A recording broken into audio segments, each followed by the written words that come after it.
And on the run that you guys are on, like I see over the last last 5 games, y'all beat one of the best teams in the East. Do you feel like right now the Magic are a sleeper team? At this very moment, like if we were to start the playoffs right now, we're a sleeper team as far as we can beat a team in the first round, possibly. But we're not Hmm. a sleeper team as we can get all the way. I would say we have the ability to become a sleeper team because we still have a lot of young guys. We're still learning. We did just come off a 6 game winning streak. We lost last night by 1 point against the Hawks. It was a tough fight. We came back from double digits, and we just couldn't pull through. So, but we're learning how to become a consistent good team. Even though we lost, we fought back. We executed down the stretch, and we gave ourselves a chance to win. And as long as we continue to do that and continue to grow, we definitely can be a sleeper team. We have all the pieces to definitely become a sleeper team. Man, right now the way the East looking, you 13th, and the Wizards are right in front of you. Like you a game back from the Wizards, and then the Bulls. And you seen what recently happened with them. Like their whole locker room ready to jump on Zach LaVine after he just got paid. I don't know, man. Like I would say, I see where you going because you're a fan. However, I see more for you guys than actually what you're saying. Like you remind me of kind of like that Hornets team last year, where like all the youngins finally, the pieces finally gelled, and things are gonna start to blossom. Especially because I got my boy Bobo down there. Like I wanted Bobo in the draft, and the Wizards again let Denver take him because of the injury. And I said, watch when he gets healthy, he gonna be a solid piece for somebody. Yes, And sir. boom, that's what y'all did. Another person that you all stole from another team because of injury, Markel Fultz. Yes, sir. Man, I know we got a couple videos that we want to show. So, which one you want to get to first? Man, we might as well go ahead and start with the dog, and that's Paulo Banquero. Okay, I was trying to say the best for last, but Now, this right here is against the Celtics' second game. Now, Jason Tatum did not play this game, I must say. However, the Celtics are still a tough team with or without him, especially in the regular season. Now, you see here, pull up jumper on Robert Williams. He has that in his arsenal. Already hit 2 threes. Back down game, pull up on a guard over 2 people. This is a 22-point first half by Paulo Banquero. Now, the reason why I want to show you guys this is recent footage of this him being explosive as a scorer. Now that's a guard checking him up top right there, talking about yeah, step back, one dribble three. Now 6'10" with that size, he's only going to get better. He's also a willing passer. Also, the guy's a great defender. The game against the Clippers, which I believe started our streak, we played Kawhi Leonard and PG played, and he checked Kawhi Leonard down the stretch, and Kawhi Leonard kept trying to get free off picks, but with his size and his athletic ability, his ability to move, he couldn't get free from him really. So that's another thing about him that I really love, and he's getting better from the three. His free throw percentage is getting higher, and another great thing I love about him, he's a great teammate. He loves when his teammates ball out. He loves when Bobo doesn't move. He loves when Markel Fox take over at the end. He loves that. He's not a selfish player at all. And that's a characteristic our whole team is really having due to our coach, Jamal Mosley. Shout out Coach Mose.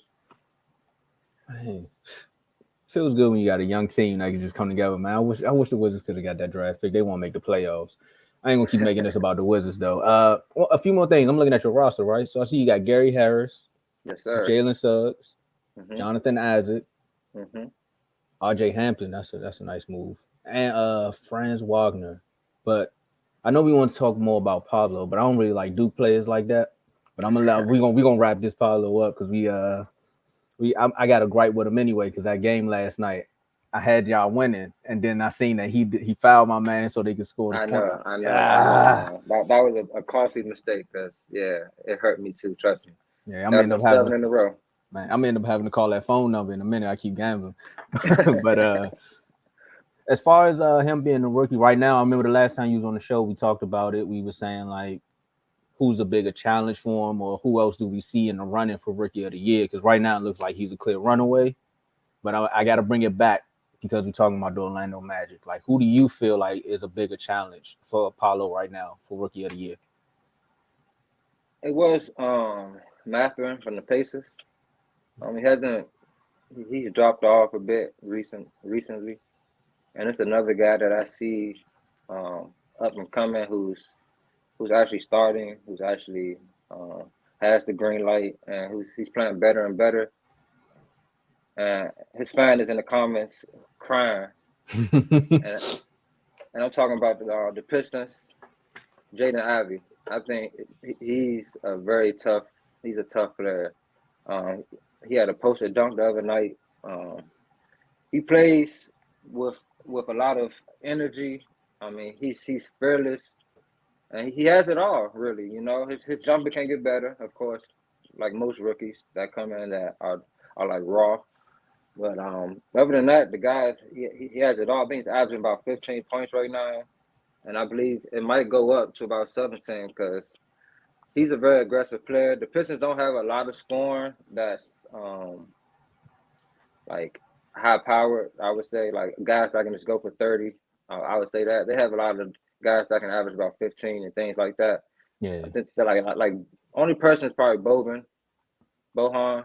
He can go off for about 30 or 25 or something in the night. But other than that, Jaden Ivey's the next guy up. So I feel like he has a chance of being the runner up because we know who the winner is. I mean, flat out. Injury. Flat out. My man right now averaging almost like 22 points a game, 4 assists. Like, yes.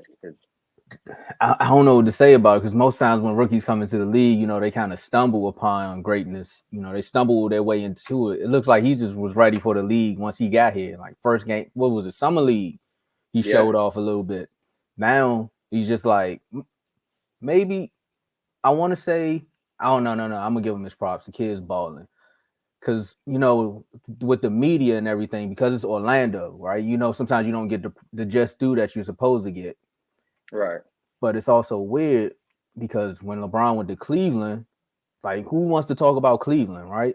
Like nobody cares about Cleveland for real, all the way down to the Browns. Nobody wants to talk about Cleveland. But you got Paolo right here balling, and you see no media coverage about it. Like, how you feel about that? One thing I can say, the media is the media. They really don't know. They don't know. I said this in the chat. Like I was like, we played the Pistons first game, man. It's the number one pick from this year versus the number one pick from the year before. And it's like nobody, like nothing was said, nothing. So it's the whole LeBron thing, though. I can't compare him to LeBron. LeBron had way more hype coming in. He came in, he was winning more games and things like that. Like once we start winning more, then I believe that we will actually he will get his just due. But right now, I don't like the fact I don't hear much about him really at all. Like I haven't heard First Take talk about him, Undisputed talk about him, ESPN really say nothing about him. I don't hear much about him at all. But I know that it's because he's like you say he's in Orlando, and Orlando gets overlooked. They don't even talk about Bo or Markelle Fultz, like nobody on our team really. So until we start winning and we're gonna make them see what they missing, then it's gonna happen. I mean, it's a gift and a curse. I mean, I kind of like I want the kid to get his props because that's how you get more votes. Because when more eyes get on you, then you get more votes for rookie of the year. Because sometimes you can get overlooked, like i.e. Blake Griffin. First of all, let's talk about the NBA and that rule where if a rookie gets hurt, the next season they played, it's their rookie year again. Like that, they should get rid of that. But it'll just be a guy like the dude from the Spurs or somebody like that who will just be on like 4 or 5 games. He'll have a highlight reel, and now everyone will just be like, well, we forgot about Paolo because we seen, or let's use Jaden Ivey, matter of fact.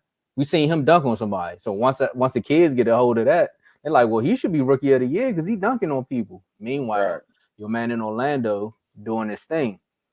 The flip side is for someone like a Markel Fultz who went through what he went through with the 76ers, it kind of helped rebrand his career because now he could slowly get back into the gist of things. And look at him now. He's balling. So I know we got another clip we want to get to. Let me know which one we want to talk about. Who we talking about next, man? I mean, you brought up Markel Fultz, you know. You might as well go ahead and talk about Markel Fultz then, right? You know, Yeah. Markel Fultz. Now, this is Markel Fultz. First game against the Celtics. He took a bad shot, a three off the late shot clock. He gets the rebound, makes a tough turnaround fall away, mid-range shot. Comes back next possession, does another pull-up right over the center. I mean, these are closeout buckets in the fourth quarter against a top team. I believe this is now they do have Tatum this game as well, so they were at full strength. And this is the first game Robert Williams came back. So one thing I want to say about Markel Fultz is this guy's a general, man. He knows how to run the show. He's 6'4". He has nice size on him, so you're not gonna get up on him and rough him up. He finishes with the best of them. He'll dunk on you if he has to, and his jump shot has gotten way better since the first time we saw. He hit 2 threes last game that we just lost yesterday. He hit 2 threes yesterday against the Hawks. Like he's a willing, like he'll shoot the ball now. He hit mid ranges. I mean, the dude has an offensive package that is crazy. And that's the thing about our team.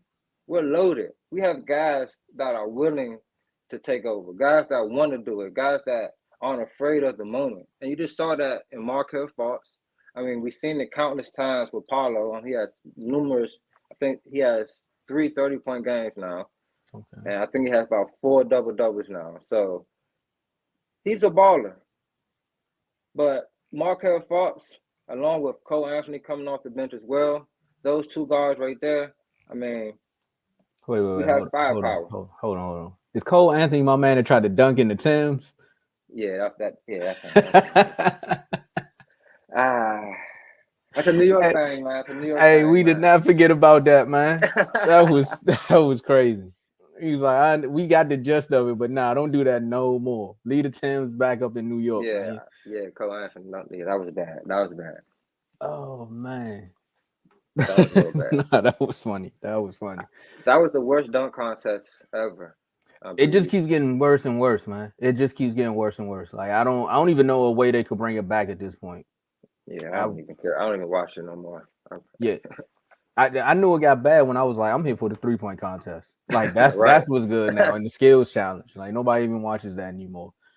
But I want to say one more thing about Markel Fultz, just because he's the hometown kid. Like the comment said right there, he is a forgotten gem. Yes. The way he was treated, man, up in Philadelphia was insane. I mean, also they shouldn't have took that pick. They should have took Tatum. I don't know why they took another point guard anyway. But the fact that when he came into the league, where he's at now is how he looked when he was in college and in high school. Because my little cousin told me about him. He just kept talking about Kale this, Kale that. I'm like, who is this guy? Playing 2K, people make players. And he just kept talking about him.